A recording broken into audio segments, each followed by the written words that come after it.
pesugihan Gunung Kemukus itu harus bersetubuh, namun bukan dengan pasangannya, bukan dengan suami istri, harus dengan yang lain. Namun dengan tekad bulatnya mereka, kesepakatan, ya sudah, karena kita tujuannya sama, gimana kalau kita barter, istri kamu sama saya, istri saya sama kamu. Seringkali menyimpan perempuan simpanan, memberikan satu tempat, dikoskannya oleh Rudi. Begitupun Eni banyak berondong-berondong yang digauli oleh dia. Ini rumah tangga bejat, betul-betul bejat. Rumah tangga macam apa ini?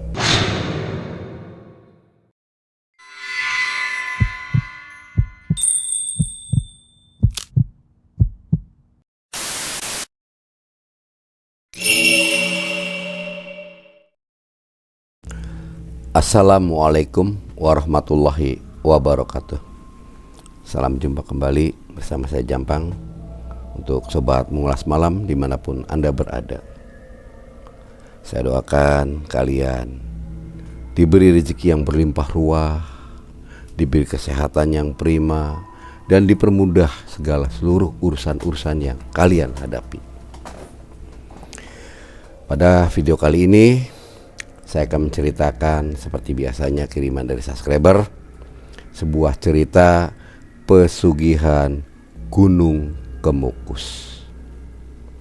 Sebelum saya menceritakannya kepada sobat mengulas malam yang baru bergabung di video ini dan di channel ini, mohon subscribe-nya dan aktifkan tombol loncengnya agar kalian tidak tertinggal oleh video-video yang terbaru dari saya.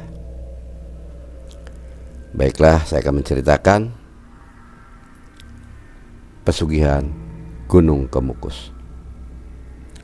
Berawal salah satu daripada warga, yaitu saya namakan si Yadi dan Eni. Nama dan tempat semua itu sudah disamarkan demi kenyamanan dan keamanan di kemudian hari. Yadi dan Eni baru berumah tangga. Kehidupan mereka pas-pasan. Bahkan terkadang kehidupan mereka karena orang tidak punya selalu serba kekurangan. Terkadang Yadi meminjam uang kepada temannya untuk mencukupi kebutuhan hidupnya. Pada saat itu di tahun 2016, perekonomian mulai terasa agak sulit yang dialami oleh Yadi dan Eni. Kebutuhan meningkat, harga barang-barang serba mahal, apalagi lapangan pekerjaan yang ada hanyalah pekerja keras seperti kuli bangunan dan penjaga toko.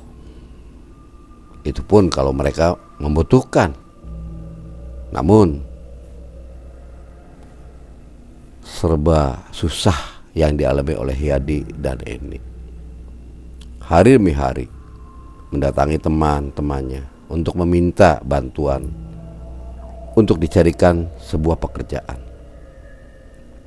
agar mereka dapat sebuah penghasilan yang dimana untuk menutupi kebutuhan hidupnya. Jadi terkadang sering dibully oleh teman-temannya. Begitu juga Eni dibully oleh teman-teman perempuannya. Mereka bingung, sedih, nasib yang dirasa, nasib yang diterima, begitu tidak enaknya menjadi orang miskin. Kerjaan demi kerjaan telah dilakukan oleh Yadi dan Eni, namun hasilnya tidak bisa diharapkan. Cukup sebatas untuk makan. Terkadang bisa makan, terkadang tidak, karena mereka berdua kerjanya serabutan. Beda halnya dengan Eni. Eni sering diomong oleh teman-temannya, omongan yang tidak enak. Kamu punya suami ganteng, iya, cuman nasib kamu jelek, gak kayak saya. Saya walaupun punya suami jelek, tapi banyak duitnya, bisa mencukupi kebutuhan hidup saya. Bahkan ya namanya suami, diminta beli itu beli ini, mereka tidak keberatan. Suami saya sendiri memberikan apa yang saya minta, beli motor, beli perhiasan, bahkan minta uang untuk belanja. Sehari demi hari semakin nambah, lebihannya saya tabungin untuk beli perhiasan. Udah kamu udah kucel, bau, pakaian itu aja. Wah, kesel saya berteman sama kamu, malas. Eni ngerasa tersudutkan oleh temannya. Saya sebut saja itu Tuti. Tuti, temannya Eni, bahkan teman-teman lainnya pun sama saling menyudutkan kepada Eni. Eni rasa minder, pengen minta bantuan. Gimana enggak minta bantuan? Bagaimana? Sedangkan dirinya membutuhkan untuk makan. Hanya sekedar untuk makan. Eni tak mampu melakukan kegiatan untuk mendapatkan hasil. Sering dibulinya Eni. Bahkan terkadang teman-temannya Eni kalau ngomong tidak pakai aturan. Omongannya sangat menyakitkan. Sedih sekali rasanya orang yang tidak punya. Awas kamu ya nanti. Saya nanti juga kalau saya kaya akan saya tunjukkan pada kamu. Saya bisa lebih daripada kamu. Dari hati kecilnya Eni mengurat, bahkan mengakar betul-betul dalam. Apa yang saya harus lakukan? Saat itu Eni pulang ke rumah setelah dibully oleh teman-temannya. Waktu itu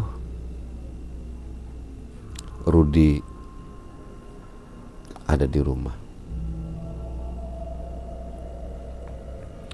Eni bercerita pada Rudi. Diceritakan semuanya tentang keluhan-keluhan yang diterima oleh dirinya. Hasutan, ejekan yang tidak-tidak dari teman-temannya diceritakan pada suaminya, yaitu Rudi. Begitupun juga Rudi sama menceritakannya kepada Eni, bahwa lebih parah lagi Rudi, sampai dipermalukan oleh teman-temannya. Ingin mendapat uang aja dikerjain, dibully. Tolong beliin rokok, makanya kasih uang lebihan, kembaliannya buat kamu. Bahkan nih dilemparkan 1 batang rokok, buat kamu ambil. Sakit rasanya. Kamu juga sama, saya juga sama, sakit. Gak enak jadi orang miskin. Apa daya saya berupaya kesana kemarin cari pekerjaan, tak ada yang menerimanya. Nasib sial yang dirundung oleh keluarganya Rudi dan Eni. Lama-kelamaan kesal juga mereka. Keselnya bukan main. Ya udah, kita ziarah saja yuk daripada ngilangan pusing ke orang tua kita. Karena orang tua kita sudah tidak ada. Beda halnya kalau orang tua kita masih ada, kita bisa menceritakan semua sakitnya hati ini. Ya sudah, sepakatlah Eni dan Rudi berziarah ke orang tuanya. Sepulang dari ziarah, Rudi ketemu oleh teman lamanya. Berbincang-bincanglah mereka. Saat itu ditanyai oleh temannya Rudi, yaitu Wawan. Dari mana Rud? Habis ziarah. ke orang tua Wan dengan nada lemas karena dia belum makan dari pagi karena tidak punya uang dan tidak ada makanannya untuk dimakan. Wawan pun melihat kasihan, wajahnya Rudi pucat, takut ada apa-apa. Melihat juga keringatnya bercucuran banyak. Kamu kayak habis kerja berat, Rud. Gak tahu Wan, saat itu Rudi megang kepala, rasanya kayak mau pingsan. Saat itu juga Wawan mendekat ke Rudi, menghampiri Rudi dan bawa Rudi ke tepi untuk duduk. Diobroli, kamu kayaknya belum makan, kok lemas banget sampai nadi pun detaknya tuh lemah. Iya Wan, saya memang jujur belum makan. Sudah 1 hari penuh saya belum makan dengan hari ini. Wawan karena peduli terhadap temannya, diajaklah makan Rudi dan Eni ke warung. Saat di warung itulah banyak orang yang ngobrol kesana kemari. Bahkan Rudi mencuri pendengaran, curi obrolan orang yang sedang menceritakan tentang pesugihan Gunung Kemukus. Di mana pesugihan itu letaknya dan apa yang harus dilakukannya, ritual apa yang harus segera dilakukan. Didengar alur cerita mereka. Saat makan pun pelan-pelan, tidak cepat dihabiskan. Padahal si Rudi itu lapar berat. Beda halnya dengan Eni, istrinya. Dia dengan lahapnya karena sudah tidak mampu menahan lapar. Dalam hatinya Rudi, mungkin jalan inilah yang saya harus tempuh agar ekonomi saya berubah. Saya udah capek menanggung malu. Saya juga capek karena dibully terus, karena keadaan ekonomi yang tidak menentu.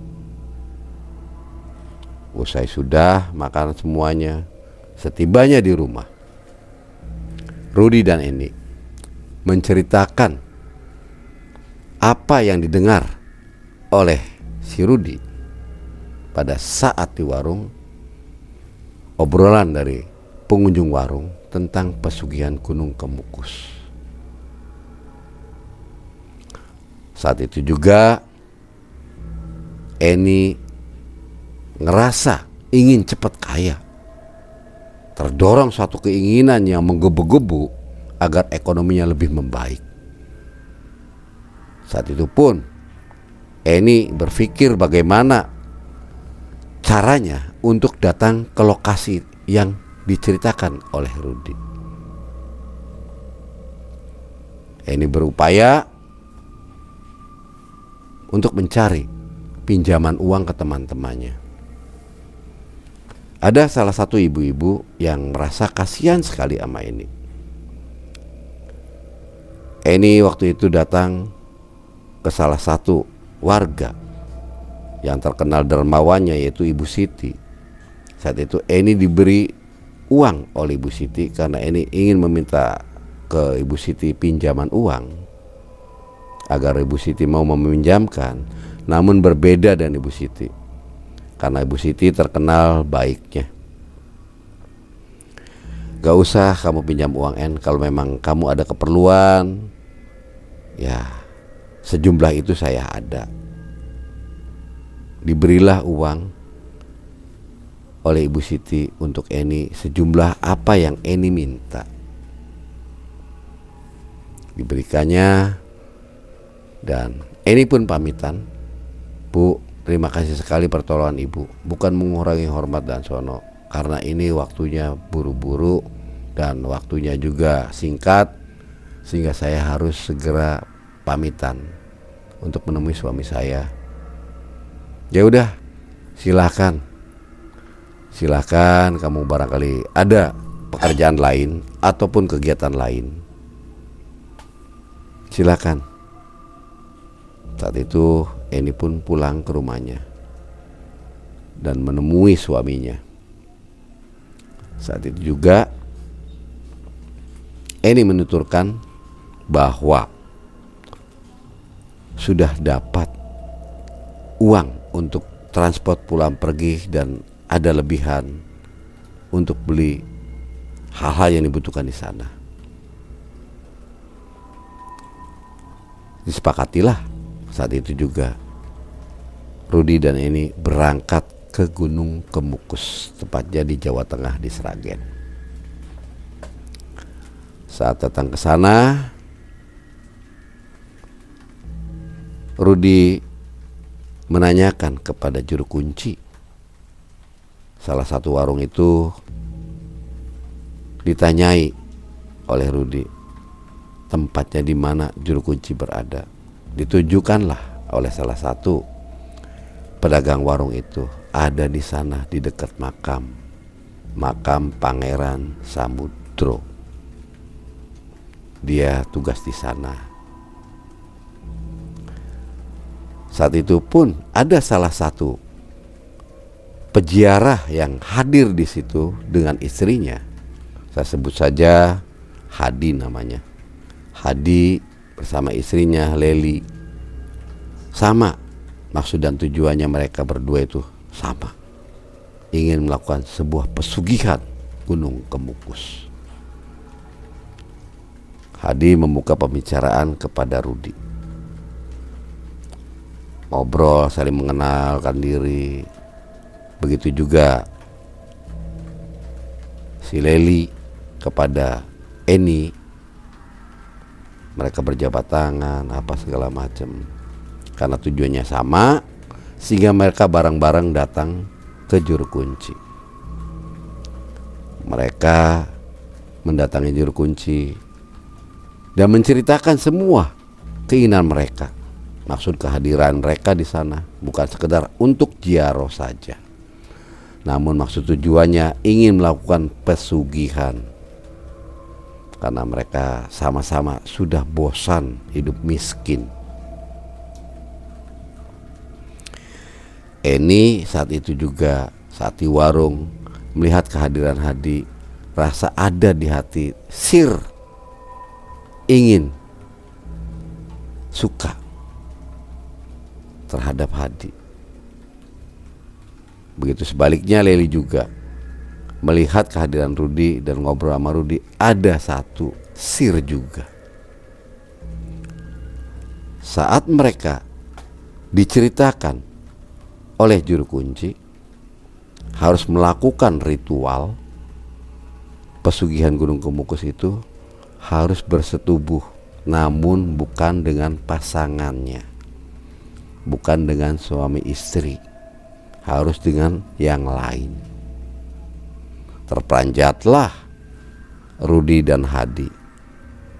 Namun dengan tekad bulatnya mereka, kesepakatan, ya sudah, karena kita tujuannya sama, gimana kalau kita barter, istri kamu sama saya, istri saya sama kamu. Hadi menawarkan kepada Rudi. Begitupun Hadi menanyakan kepada istrinya, gimana kamu, Leli? Ya sudah mas, karena kita udah saling kenal, apa bedanya sih kamu mencicipi suaminya, saya juga dicicipi sama kamu sama istrinya si Rudi, saya sama Rudi. Ya udah, kalau udah sepakat. Saat itu juga tepat pada hari Jumat Pon, mereka melakukan ritual pesugihan. Leli sama Rudi. Sedangkan Hadi, suaminya Leli, dengan Eni, istrinya Rudi. Mereka berpencar melakukan ritual. Bersenggamalah mereka di tempat yang berbeda. Karena keinginan yang sangat tinggi bahwa dirinya ingin cepat kaya. Segala hal, segala cara dihalalkan, walaupun itu sudah melanggar aturan agama, melakukan pesugihan. Apalagi ini berzina, bukan pada istrinya sendiri ataupun kepada muhrimnya. Waktu pun berlalu, mereka sudah melakukan persetubuhan, mendatangi kembali kepada juru kunci, menceritakan semuanya. Ya sudah, kalau begitu ini ritual pertama.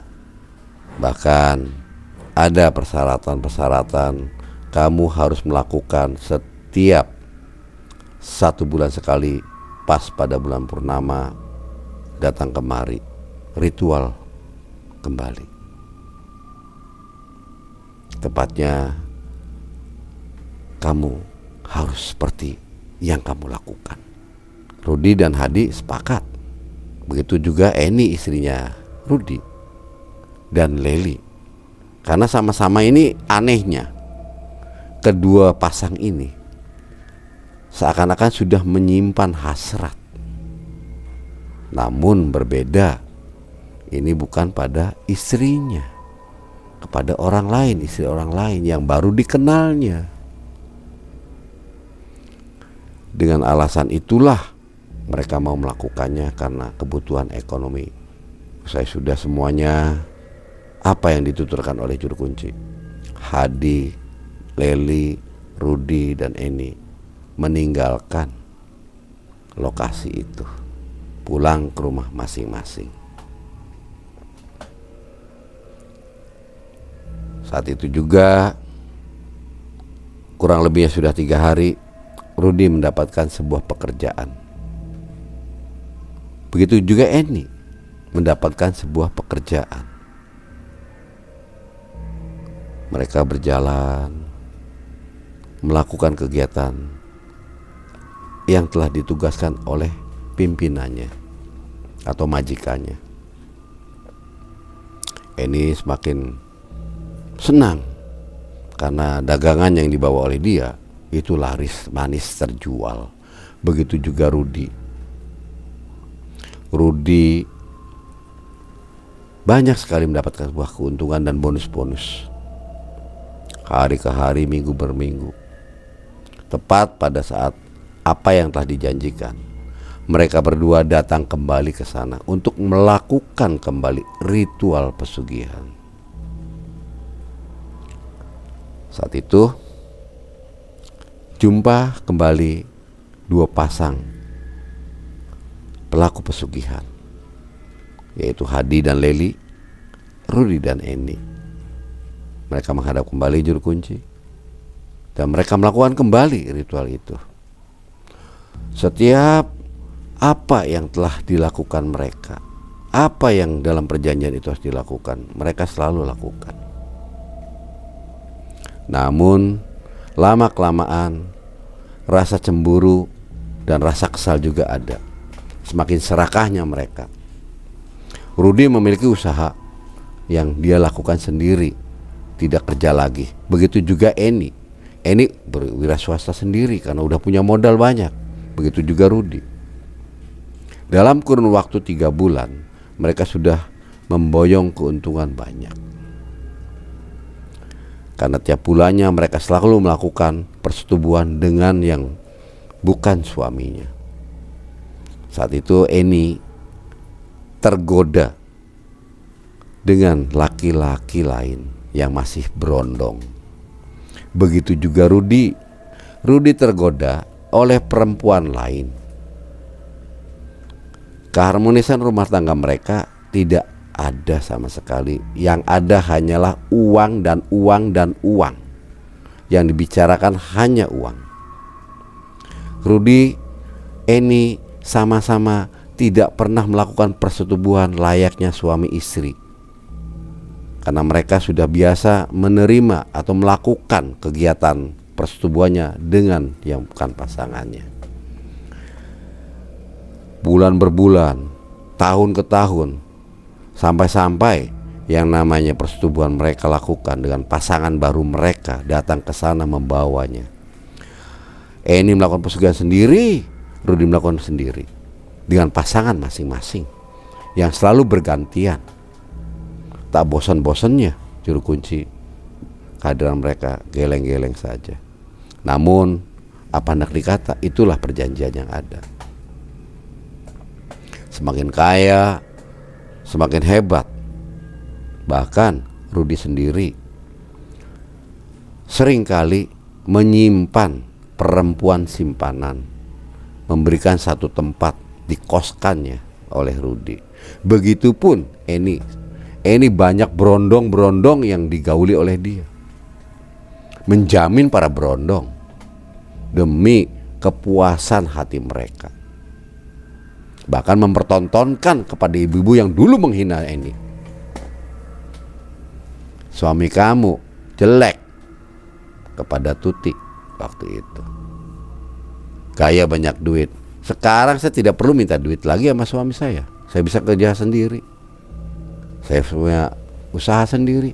Nah, kamu bisa ngemis sama suami kamu. Ya, minta beli ini, ya, minta beli itu. Mana? Percuma kamu punya tubuh yang bagus, namun kamu tidak bisa menghasilkan apa-apa. Mending saya. Lihat penampilan saya. Ini berlaga di depan teman-temannya dia, Ibu Tuti dan ibu-ibu yang lainnya. Bahkan menghina mereka, mengatakan bahwa bisanya kamu seorang rumah tangga, ibu rumah tangga, bisanya ngemis sama suami. Mana buktinya kamu? Mana hasil karya kamu?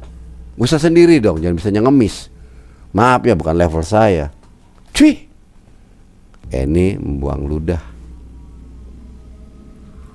Saat itu Tuti terpukul juga. Namun egonya Tuti tidak mau kalah. Loh, saya sendiri kasarnya ngomong nggak pernah berselingkuh. Mending saya, walaupun saya meminta pada suami saya. Lah kamu berondong-berondong, ganti tiap bulan, ganti lagi. Menang-menang kamu banyak duit, bisa membeli tuh berondong, makan tuh berondong. Mulut jaga kamu ya, goblok, kata Eni menuding Ibu Tuti. Saat itu pertikaian terjadi, perang mulut, sampai ingin berantem, ingin baku hantam. Ada salah satu ibu-ibu di situ melerainya. Udah, apa yang diperbutkan? Kalian semuanya salah. Udah, apain? Ribut-ribut, apa yang diperbutkan? Apa yang mau diributkan? Kekayaan. Sombong semuanya. Ingat, kalian tuh perempuan. Ini nih si mulut nih yang dulu menghina saya. Ini nuding-nuding ke Ibu Tuti. Hati-hati kamu kalau ngomong. Buktikan sekarang mana. Saya berani ngadu kaya nama kamu. Dulu menghina saya waktu saya gak punya. Nah sekarang saya berani tantang kamu. Dengan sombongnya Eni, karena dia ngerasa udah sukses dan melebihi daripada Ibu Tuti. Saat itu pun ada salah satu pemuda yang dimana simpanannya Ibu Eni menghampirinya. Tuh berondong lu datang tuh, kata Tuti. Lu urus aja tuh urusan lu, urusan gua. Gayanya tutur kata daripada Eni, karena kehidupan Ibu Eni sudah jauh sekali berbeda. Saat itu juga Eni pergi dengan laki-laki yang masih muda belia, yang dimana baru dilihat oleh ibu-ibu itu. Mana orangnya ganteng, gagah, putih bersih, dan parfumnya harum banget. Pergilah mereka, meninggalkan Ibu Tuti dan teman-temannya. Eni berlalu happy-happy ke satu bungalau, melampiaskan semua nafsu bejatnya. Begitu juga Rudi suaminya. Dia banyak sekali menyimpan perempuan-perempuan simpanannya, yang tujuannya itu untuk kelancaran pesugihannya. Lama-kelamaan semakin menjadi mereka berdua. Sering kali bahkan di hadapan suaminya Eni membawa laki-laki berondong itu laki-laki simpanannya. Begitu juga Rudi. Rudi membawa simpanannya, si perempuan yang tidak dikenal oleh Eni, yang masih muda belia. Bahkan mereka itu memiliki kamar masing-masing. Ini rumah tangga bejat, betul-betul bejat. Rumah tangga macam apa ini? Eni bersama Brondong masuk ke kamarnya, melakukan persetubuhan. Begitu juga Rudi. Astagfirullahaladzim, rumah tangga macam apa begini? Sampai mereka pun usai melakukan persetubuhannya, semakin memanasnya Eni dengan omongan-omongan yang menyindir kepada Rudi. Begitu juga Rudi menyindir Eni bahwa perempuannya yang digauli oleh Rudi lebih nikmat, lebih hebat, lebih segalanya daripada Eni. Mereka berdua suami istri saling gontok-gontokan, akhirnya ribut dan memisahkan diri masing-masing. Diawali dari inilah cikal bakal kehancuran mereka berdua. Eni dimanfaatkan oleh para Brondong, hartanya dikuras. Begitupun Rudi. Rudi dikuras habis juga oleh perempuan-perempuan simpanannya. Karena ingin menguasai hartanya Rudi, salah satu perempuan simpanannya itu meminta untuk balik nama dan meminta untuk dinikahi. Salah satunya itu namanya, yang perempuan digauli oleh Rudi, yang disimpan oleh Rudi, namanya Wati. Wati meminta pertanggungjawaban Rudi untuk segera dinikahi dan meminta kalau betul-betul kamu, Mas Rudi, mencintai saya, otomatis setidak-tidaknya kamu menyerahkan harta kamu untuk saya. Saat itu perdebatan, omongan antara Rudi dan Wati menjadi, karena Rudi tidak mau menikahi Wati. Timbullah rasa bencinya Wati, rasa telah dimanfaatkan oleh Rudi.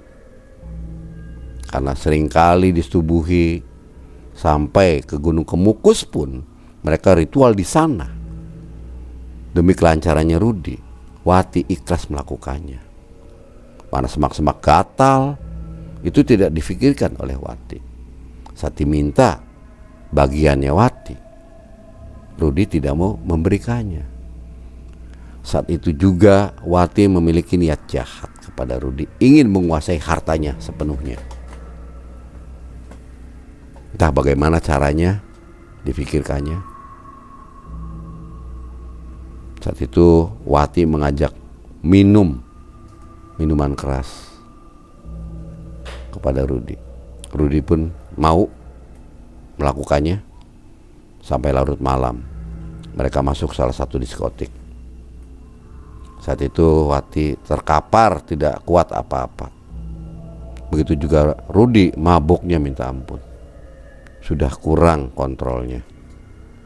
Saat Wati diantarkan oleh Rudi ke tempat kos-kosannya, sepulangnya Rudi mengantarkan Wati karena tubuhnya udah lemas tak berdaya, oleng, pandangan pun remang-remang karena mabuk. Saat itu Rudi melaju kendaraannya dengan cepat masuk wilayah bypass. Di saat di bypass itulah terjadi kecelakaan karena kecerobohan dan keteledoran Rudi tidak mampu mengendalikan mobilnya. Saat itu juga Rudi meninggal dunia. Rudi sudah tidak bisa lagi melakukan apa-apa karena sudah meninggal. Salah satu daripada pihak kepolisian memberitahu kepada Eni, karena alamatnya ada dan nomor teleponnya ada di HP-nya Rudi. Di teleponnya Eni memberitahukan bahwa Rudi meninggal dunia akibat kecelakaan. Saat itu Eni sedang asik-asikan, sedang melampiaskan hawa bejatnya, hawa nafsunya, birahi yang tinggi, ngerasa dirinya itu banyak duit. Kelelahan Eni. Saat dihubungi oleh pihak polisian, Eni sedang tidur dan terbangun dari tidurnya menerima telepon dari pihak kepolisian. Saat diberitahu, Eni malah santai, tidak ada rasa sedih, tidak ada rasa penyesalan, tak mikirkan apa-apa. Ya sudah, dibawa saja ke rumah, nanti saya urus, saya masih ada di luar kota Pak. Pihak polisi pun kaget. Tidak biasa-biasanya seorang istri diberitahu bahwa suaminya meninggal dengan santai dan cueknya menjawabnya. Saat itu pihak rumah sakit bersama pihak kepolisian mengurus jasadnya Rudi dibawa ke rumah duka. Tak lama kemudian kehadiran warga dan aparat kampung mengurus tentang jenazahnya Rudi di rumah. Tak lama kemudian Eni pun datang dengan laki-laki simpanannya. Saat datang mengurus jenazahnya, sampai dimandikan semua prosesi pemakaman, sampai dimakamkan. Usai pemakaman, biasa tahlilan, ya dilakukan hanya 1 hari. Kelanjutannya ini tidak mempedulikan. Saat itu juga si berondong ini, simpanannya si Eni, dengan pikiran jahat ingin menguasainya, kekayaan yang Eni miliki. Bagaimana caranya? Dibujuk rayunya si Eni oleh berondong itu. Namun Eni agak menolak. Udah tenang aja, jangan takut. Kamu butuh duit berapa saya kasih.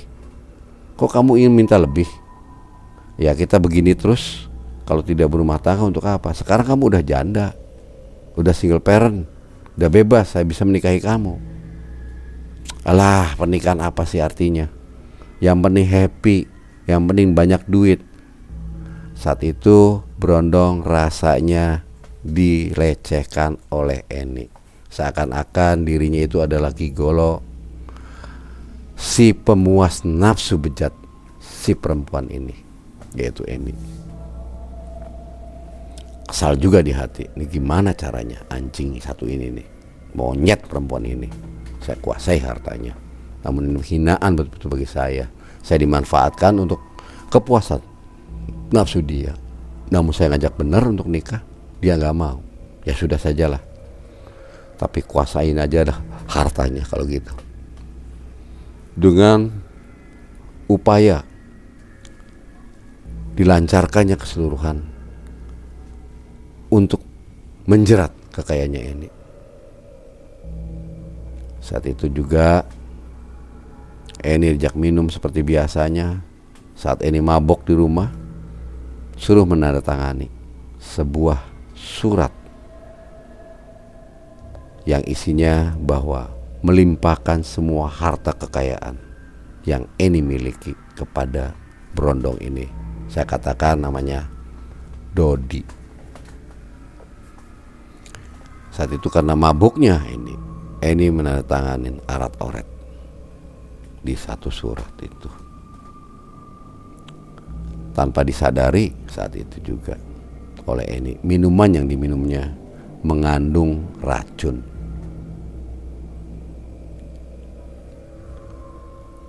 Reaksi perlahan dan pasti. Eni diajak keluar setelah apa yang diminta oleh Dodi didapatinya, yaitu sebuah tanda tangan. Diajak keluar dan KTP pun dibawanya oleh Rudi, diambilnya KTP-nya ini. Saat ini betul-betul sudah nggak nahan sama sekali. Eni disuruh nyupir sendiri, alasannya Rudi ingin melakukan keperluan untuk menyenangkan orang tua. Ditinggalkannya Eni itu dengan mabok yang betul-betul parahnya. Eni marah dan nafsu dan melontarkan kata-kata kasar kepada Dodi. Dasar lu laki-laki tak berguna, goblok lu, yang macam-macam ucapannya Eni itu, yang membuat Rudi kesal. Ditinggalnya Eni itu, Eni dengan marahnya melaju mobilnya dengan kecepatan tinggi. Entah kemana langkahnya, arah yang dituju oleh Eni. Tanpa disadarinya oleh Eni, mobil yang dikendari Eni menabrak salah satu bangunan dan sampai mobilnya terbakar.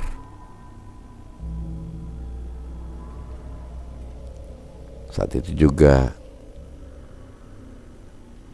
Eni meninggal. Keesokan harinya Dodi dapat kabar dari salah satu temannya bahwa Eni meninggal dunia. Untuk memastikan bahwa Eni sudah meninggal, dari kejauhan Dodi melihat ke rumahnya Eni. Benarkah bahwa Eni sudah meninggal? Ternyata apa yang dikatakan temannya itu betul adanya, bahwa di rumahnya Eni banyak orang berkumpul, banyak yang sedang bertajiah. Diurusnya pemakamannya Eni oleh salah satu warga sampai selesai. Saat itu juga Eni sudah diambil kekayaannya oleh Dodi. Warga pun kebingungan. Salah satu keluarga daripada Eni ingin menguasai hartanya. Saat itu juga Dodi datang mengasih penjelasan pada mereka bahwa kekayaan ini sudah milik dirinya. Lihat ini, surat kuasa bahwa diri saya telah diberi semua kekayaan yang Eni miliki, penghibahan pada saya. Maka dari ini pada saudara-saudara semua harap meninggalkan rumah ini, karena rumah ini sudah milik saya. Nih buktinya. Saya kasih tahu ini fotokopi yang aslinya saya simpan. Terjadilah keributan di situ, familinya Eni dengan Dodi. Namun secara hukum Dodi menang. Dilerai oleh aparat kampung, di tengah-tengahi, dan dinyatakan Rudi menang. Maka kerabatnya Eni dan saudaranya meninggalkan rumahnya Eni.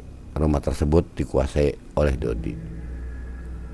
Karena Dodi haus akan kekayaan, saat itu juga rumah dijual dan uangnya entah dipakai kemana dan untuk apa oleh Dodi.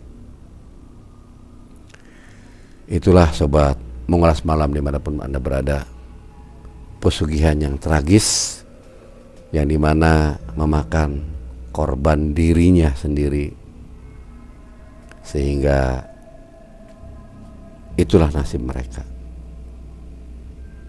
Saya mohon pada kalian, ambillah hikmah dari cerita ini, ambil yang baiknya, buang yang jeleknya. Saya akhiri cerita ini. Wabil taufiq wal hidayah. Wassalamualaikum warahmatullahi wabarakatuh.